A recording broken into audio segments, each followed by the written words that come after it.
Hello friends, maths ambrosia में आपका स्वागत है। आइए हम एक क्वेश्चन देखते हैं। वैसे ये क्वेश्चन तो 9th क्लास का क्वेश्चन है, लेकिन ये थोड़ा सा लॉजिकल क्वेश्चन है, इसलिए हम इसको देख रहे हैं। क्वेश्चन है, recall pi is defined as the ratio of the circumference से C of a circle to its diameter से D, that is pi is equal to C by D. This seems to contradict the fact that pi is irrational. How will you resolve this contradiction? तो question ये कह रहा है कि जो पाई होता है, पाई ये जो है defined as the circumference of a circle to its diameter. Means pi जो होता है सर्कमफेरेंस और डायमीटर का रेशियो होता है। Pi is equal to circumference upon diameter.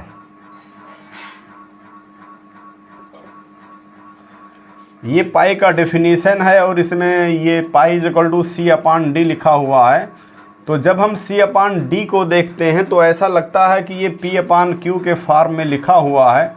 तो ये जो है एक रेशनल नंबर है, जबकि हमको पहले से ही मालूम है कि ये जो पाई है वो इरेशनल नंबर है।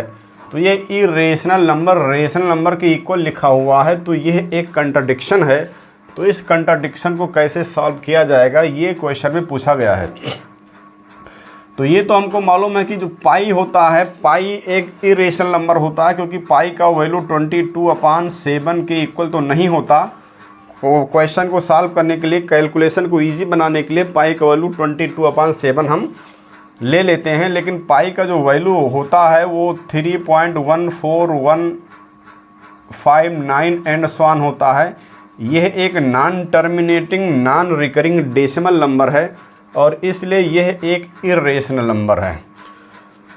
तो यहाँ पर सर्कमफेरेंस अपॉन डी, सर्कमफेरेंस का वैल्यू जो सी का वैल्यू हमको मालूम है कि सर्कमफेरेंस जो होता है 2πr के इक्वल होता है। तो हम यहाँ देख रहे हैं कि पाई इंटू 2r लिखा हुआ है। तो अब ये जो 2r है, ये 2r है, ये तो डायमीटर है, ये तो लेंथ है। तो ये एक रेशनल नंबर है, ये एक रेशनल नंबर है, जबकि पाई जो है क्या हमको मालूम है कि यह एक इरेशनल नंबर है। अब इरेशनल नंबर का रेशनल नंबर से जो प्रोडक्ट होता है, यानी इरेशनल नंबर को जब हम रेशनल नंबर से मल्टीप्लाई करते हैं तो जो रिजल्ट आता है वो इरेशनल नंबर आता है। तो इसका मतलब ये हुआ कि यहाँ पर जो सर्कमफेरेंस है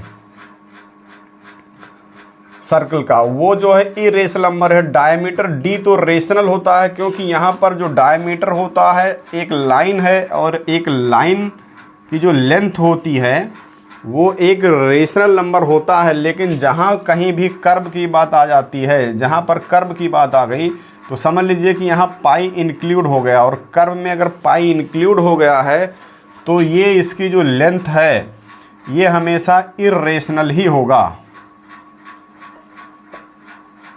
जहाँ भी कर्व आ गया वहाँ पाई इंक्लूड हो गया, और पाई इंक्लूड हो गया तो ये इरेशनल हो गया। तो यहाँ पर हमको ये दिख रहा है कि सी जो हमको वास्तव में इंटीजर दिख रहा है, ये इंटीजर नहीं है, बल्कि ये जो है एक इरेशनल नंबर है। और इरेशनल नंबर को जब रेशनल से डिवाइड करेंगे तो ये इरेशनल आएगा। तो ये राइट हैंड साइड में भी एक इरेशनल नंबर लिखा हुआ है और लेफ्ट हैंड साइड में भी एक इरेशनल नंबर है।